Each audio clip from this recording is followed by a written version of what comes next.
Je voudrais qu'en vous voyant vivre, étonné, les gens puissent dire, voyez comme ils s'aiment, voyez leur bonheur, mais plus fort que bien des... Bonjour, chers amis. Bienvenue à cette émission spéciale de Convergence.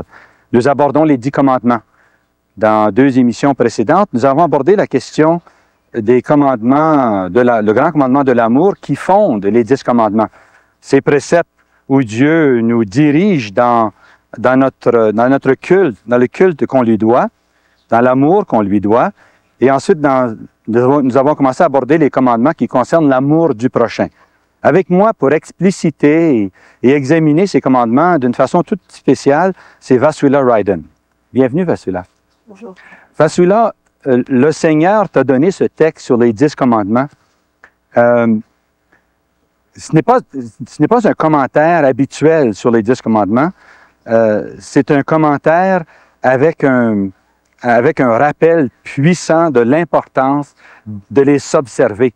Et aussi, surtout aujourd'hui, alors que nous abordons le commandement sur « tu ne voleras pas », il y a une insistance sur le vol spirituel.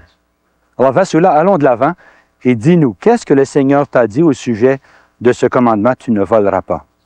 Bien, alors moi je veux le lire et puis arrêter de temps en temps pour expliquer quand c'est un peu difficile et un peu flou. Il dit, « J'ai le pouvoir de vous guérir. Aussi, venez vous repentir. Mon Saint-Esprit te demande de ne pas voler. » Ça, c'est le commandement. « Si tu te dis mien et si tu connais ma loi et prétends être dans la vérité, alors pourquoi ne t'enseignes-tu pas à toi-même? Toi qui t'es ordonné prêtre et qui en a ordonné d'autres, à ne pas voler. Mais tu te laissais acheter et tu as subtilement suivi la bête qui t'a enseigné à dresser des étendards d'anarchie. » Alors j'arrête là pour expliquer un peu ce qui veut dire la bête. La bête là-dedans, c'est l'esprit de rébellion. Et l'esprit de rébellion, c'est l'esprit qu'on fait comment on appelle, rationaliste, matérialiste, il devient. Mais surtout rationaliste parce que cet esprit-là ne croit plus au miracle. C'est pour ça qu'il y a tant de persécutions sur les apparitions, parce qu'ils rationalisent tout, ils ont perdu la foi. Et comme c'était prédit, l'apostasie de cette époque-là est très manifeste maintenant, c'était prédit, et on est en pleine apostasie. Et à cause du rationalisme. Et le rationalisme, c'est l'esprit de rébellion que plus loin, il explique qui a prédit ça déjà. En fait, les prêtres, les évêques, aussi un grand nombre de laïcs imbus de l'esprit de rationalisme ne croient plus au surnaturel, ne peuvent pas croire que Dieu puisse intervenir dans les gens d'aujourd'hui. Non seulement sont-ils opposés à tes messages, mais sont opposés à tout message venant du ciel. Ils n'acceptent pas que ce soit possible. Et même les Saintes Écritures, ils les ont évacuées du surnaturel. Aujourd'hui, tu visitais une église ici à Jérusalem et tu as entendu un prêtre dire à son groupe que la Vierge... elle est morte et enterrée. Et enterrée, c'est ça. Et il n'y a pas eu d'assomption parce que c'est surnaturel. Et les gens ont... C'est un grand danger. Et c'est ça qui fait partie de cette esprit de rébellion. Le prophète, Henri, tu sais, quand Jésus disait les faux prophètes de notre époque, c'est pas les faux prophètes qui surgissent, disent que j'ai eu un message et puis ça, c'est des gens pauvres, victimes de leur esprit. Ils sont pas dangereux. Parce que Jésus ne parle pas des gens dangereux comme ça. Ceux qui sont dangereux et les faux prophètes, c'est des prêtres et des théologiens qui aujourd'hui ne croient plus à la divinité du Christ, ni aux miracles, ni aux apparitions, ni des choses surnaturelles. Alors ils rationalisent tout, ils expliquent tout à leur façon. Et c'est ça les faux prophètes, les faux maîtres, qu'il faut faire attention. Et dans le contexte ici, c'est eux que Jésus accuse de voler. De voler les âmes, parce que quand l'âme, tu lui dis toutes les choses très naturelles, et puis que Dieu, il y a même des prêtres qui vont plus loin. Tu sais que j'ai eu un évêque qui me disait qu'il y avait dans son diocèse un prêtre qu'on l'a attrapé, qu'il jetait l'Eucharistie, les restes de l'Eucharistie, le vin, dans le lavabo. Parce qu'il ne croyait plus à la présence réelle. Voilà. Et à cause de cette apostasie, à cause de cette sécheresse dans l'Église, c'est comme ils sont les responsables d'amener les brebis vers le Seigneur, qu'est-ce qu'ils font? Les brebis sont égarées, donc ils les perdent, et c'est comme un vol, parce qu'ils volent les âmes du Seigneur qui devaient les amener au Seigneur. N'est-ce pas, Vassula, comme à l'époque de Jésus, où les pharisiens, les chefs du peuple juif, eux-mêmes ne croyaient pas en Jésus et ont empêché le peuple de suivre et de croire en Jésus comme leur Messie. C'est très grave. Et Jésus était la pierre d'achoppement à ce moment-là. Oui. Maintenant, la pierre d'achoppement, c'est l'Esprit Saint qui est répandu sur toute chair. Elle avait dit ça dans un message, la Sainte Vierge, il y a 2 ans, qu'aujourd'hui, c'est l'Esprit Saint qui est la pierre. Alors, je continue. Tu es du monde, donc il parle de cet esprit de rébellion, quand il dit tu es du monde, et j'ai beaucoup à te condamner. Parce qu'ils sont du monde, on comprend beaucoup de choses là, qu'ils ne sont plus dans la sainteté, ils ne sont plus dans l'esprit de Dieu. Ta langue proclame fièrement que tu fais de grandes choses, des choses bonnes, des choses honnêtes. Là, j'arrête déjà. Parce que beaucoup, cet esprit-là, il parle beaucoup de la charité, des orphelins, des choses comme ça, toutes des choses bien pour fonder quelque chose pour les jeunes ici et puis pour donner de l'argent pour ceux qui ont faim. Toujours Ce sont des œuvres de charité annoncées. De charité. Oui. Mais il ne parle plus du Christ. C'est comme une apparence, si vous voulez. C'est seulement que l'amour du prochain. Oui. Souvent, c'est horizontal. Et c'est bien, il faut aimer le prochain. faut. Mais c'est d'abord Dieu qu'il faut aimer Oui. de tout son cœur, de toute son âme, de toutes ses forces. Alors là, il peut tromper beaucoup de gens parce qu'ils disent, voilà, il a envoyé beaucoup d'argent là et puis il a aidé. Mais quand il va commencer à parler du Christ et cette divinité, alors là, ces gens-là, pas tous, il ne faut pas penser que c'est tous. C'est une partie que Jésus parle. C'est toujours une partie. On ne peut pas dire que tous sont comme ça, parce qu'il y a de très bons prêtres qui sont, Jésus les appelle les Abel d'aujourd'hui. Il y a beaucoup de bons prêtres et des évêques comme ça, qui sont les Abel de Dieu. Mais tandis que les autres qui combattent les Abel, ils les appellent les Caïns. Et alors là, il les sépare en deux. Ceux qui sont rationalistes de la terre du monde, les Caïns, et puis les Abel qui sont vraiment dans l'esprit du Seigneur, toujours. Et alors là-dedans, ils sont divisés dans l'Église déjà. Et ils disent, voilà, des choses honnêtes, mais trompant même les élus par ton masque d'agneau. On a parlé du masque d'agneau, tu te souviens qu'on avait dit que c'était la bête de l'Apocalypse qui représentait la franc-maçonnerie ecclésiastique. Mais je te dis, tu ne me trompes pas, Jésus le voit tout. Car je sais que derrière ton masque d'agneau, tu caches une hideuse catastrophe pour l'humanité telle que le monde n'en a encore jamais vue. Ton but, voilà, ça c'est la clé de tout ça, ton but est d'abolir mon sacrifice. Et ça c'est Daniel, le prophète Daniel qui a annoncé 12, chapitre 12, verset 1, 11, je m'excuse, 11. Et c'est Jésus qui nous l'a rappelé dans Matthieu 24, quand il a dit à la fin des temps, quand vous allez voir qu'ils sont en train d'abolir mon sacrifice et diriger à sa place l'abomination de la désolation, sachez que c'est à la fin de l'époque. C'est un signe sûr de la fin des temps. C'est un signe et c'est actuel. Et on a expliqué la fois passée que abolir mon sacrifice, quand il dit, c'est abolir la divinité du Christ, la résurrection, et puis finalement la messe. La messe, la Sainte Eucharistie et la présence réelle dans les saintes espèces. Oui. Voilà, il continue. Et de le remplacer, donc ce sacrifice, par l'iniquité et par un mensonge, donc un faux Christ. Tu professes être un prophète, majuscule prophète. Ça, c'est le prophète de l'Apocalypse qui représente la bête, la deuxième bête ecclésiastique, parce que c'est la même chose, et que, comme j'ai dit, c'est la franc-maçonnerie ecclésiastique. Mais plus tard, sache que le faux prophète aussi, c'est l'Antichrist. Et ça, il va se manifester plus tard. Pour le moment, il parle de l'esprit de rébellion. N'as-tu pas peur de voir ton nom rayé du livre de vie, puisque tout ce que tu fais est de me voler des millions d'âmes, les conduisant à leur mort? C'est épouvantable, ce verset-là. Des millions d'âmes qui se perdent. Oui, parce que parce qu'eux refusent. Ça ne veut pas dire le catholique ou l'orthodoxe ou bien qui sont un peu tièdes, qui vont quand même à l'église comme ça. Tu sais ce qu'il parle ici, les sectes.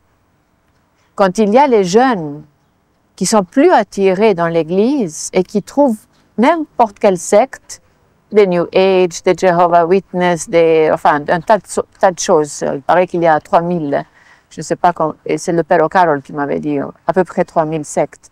Mais ils partent de l'Église, et qu'est-ce qu'il y a dans les sectes? Il n'y a rien, parce qu'il n'y a pas l'Eucharistie. Déjà, c'est aboli, tu vois? Alors, il n'y a pas l'Eucharistie dans les sectes. Ils parlent de Jésus, ils parlent de tout, mais sauf l'Eucharistie. Et la Vierge aussi. Alors, il continue, tes miracles en impressionnent beaucoup aujourd'hui, et plus encore le jour où tu te débarrasseras de mes prophètes. Tu comprends, c'est clair là, hein? Est-ce qu'il annonce qu'un jour, ils vaincront? Les faisant succomber. Oui, parce que c'est l'Apocalypse 11. Alors, l'Apocalypse 11, tu vois, ils apparaissent morts, combattus, et puis comme s'ils sont vaincus on dit, vaincus. Oui. Mais plus tard, avec le souffle de Dieu, ils se ressuscitent. Et là, ça veut dire que le Christ et notre mère, ils seront vaincants à la fin.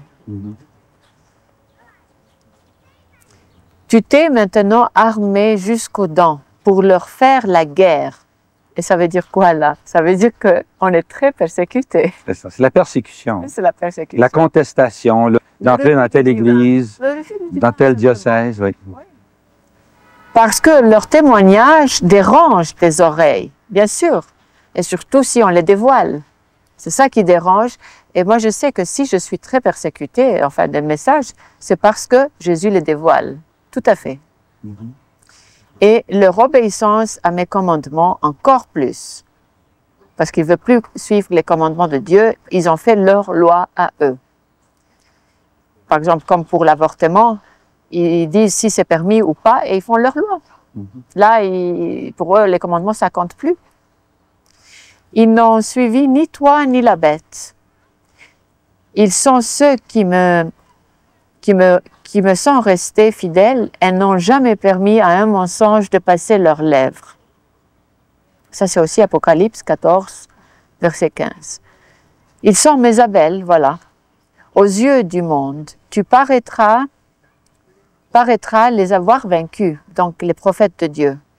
Mais ta joie durera très peu de temps, parce que, comme la foudre, je laisserai ma justice te terrasser.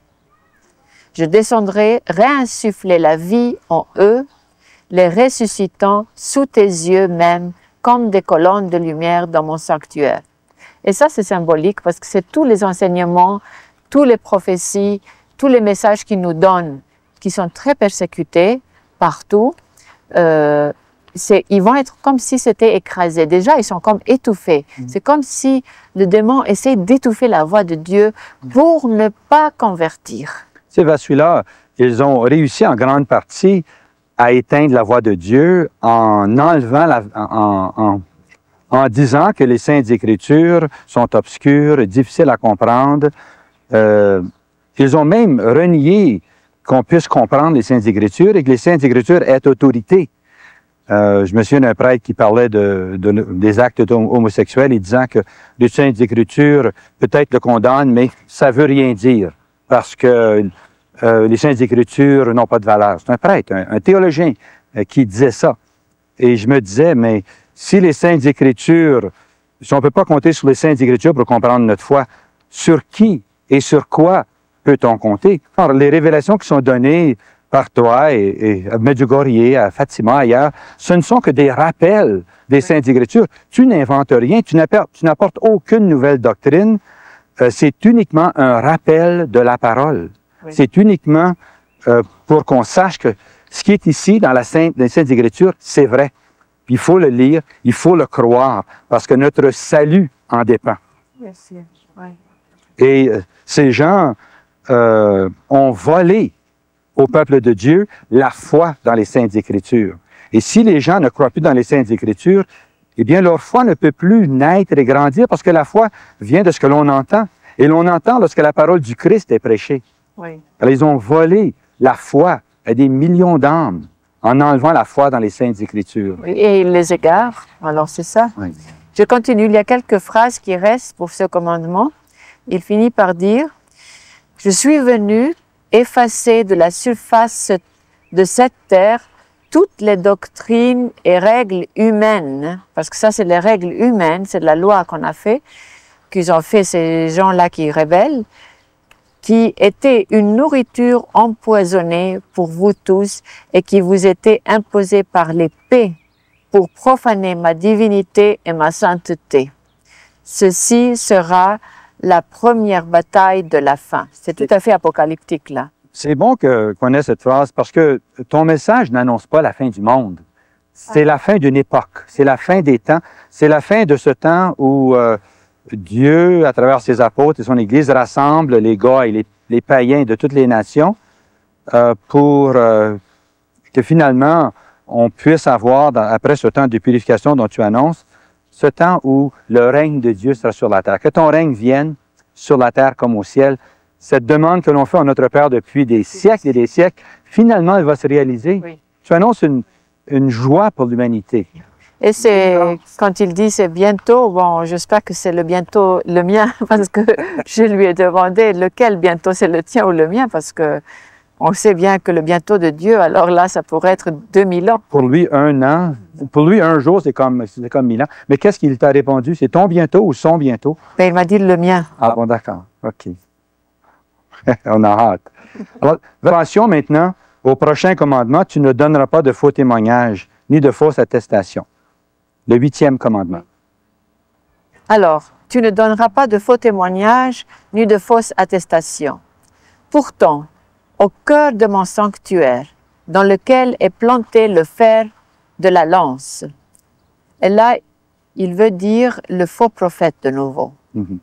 Où parmi mes Abel se trouvent également les Caïns. C'est un peu difficile ici à comprendre, mais comme j'ai expliqué, les Caïns, c'est l'esprit de rébellion, ceux-ci qui sont rationalistes. Ce commandement n'est pas observé non plus.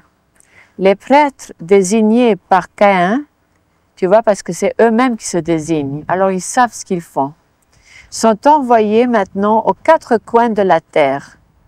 Ils couvrent la terre, partout ils sont. Non pour porter témoignage sur moi, comme le ressuscité. Tu vois, c'est important quand il dit le ressuscité.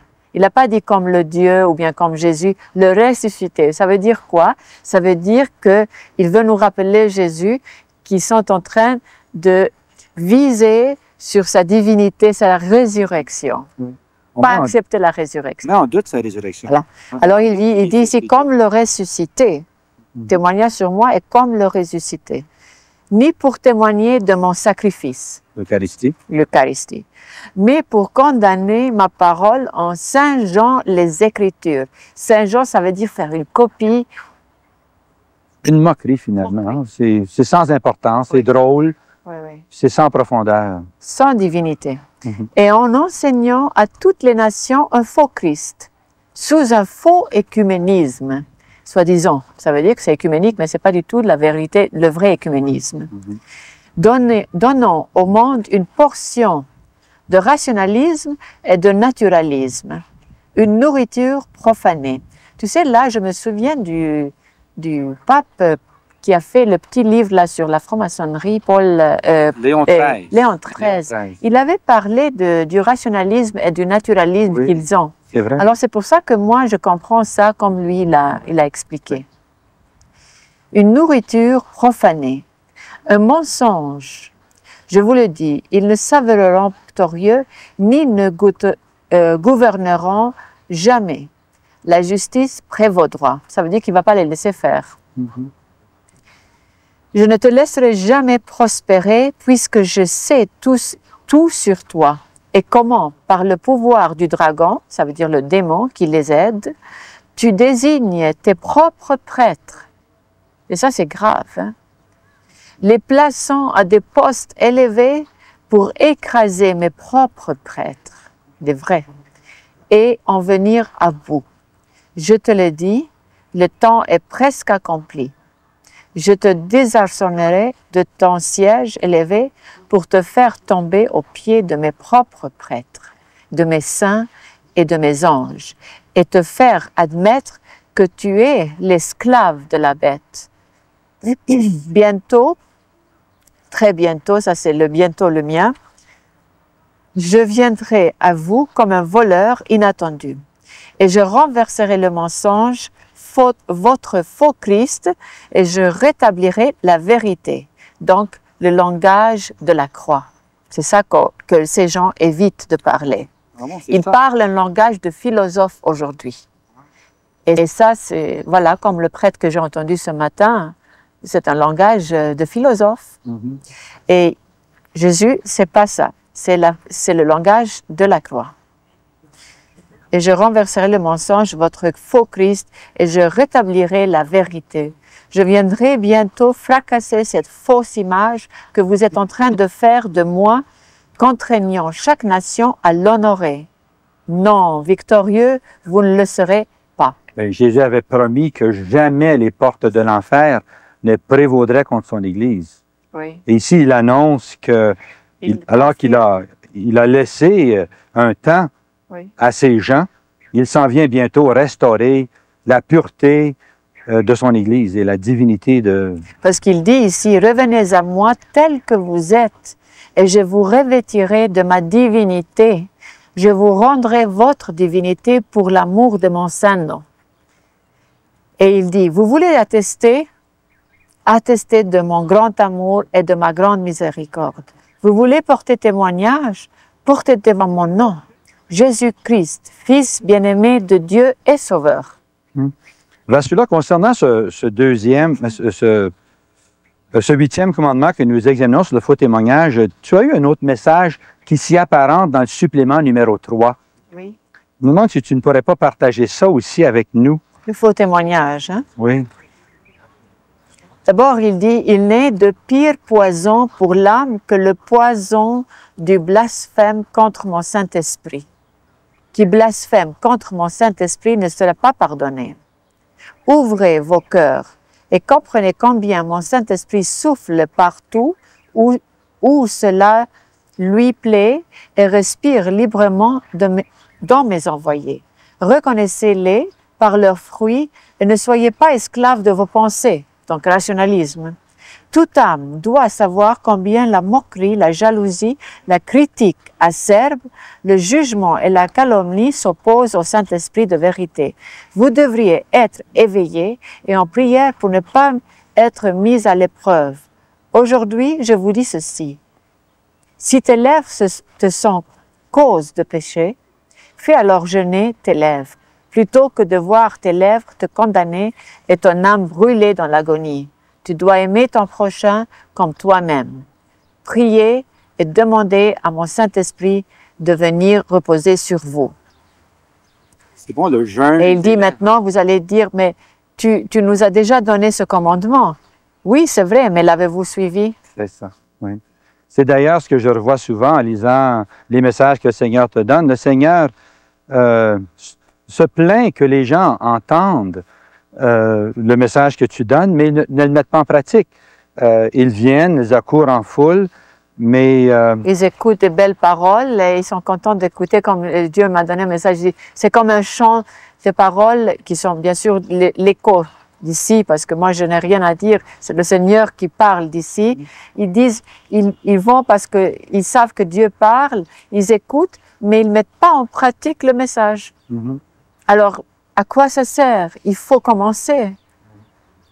Ailleurs, le Seigneur disait, dès que tu commences à parler de la croix, les gens s'éloignent. Hein? Dès que je commence à parler ils sont tout fervents pour Jésus et il dit que dès qu'il arrive avec la croix, il tourne le visage et il file les gens.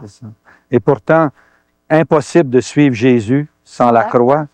Il vient avec la croix. S'il y avait eu un autre moyen, il nous l'aurait montré, mais c'est lui le chemin. Oui, mais et il a pris le chemin de la croix. Exactement, mais il va partager sa croix avec nous. Oui. C'est ça qui est bien. Celui-là, je te remercie.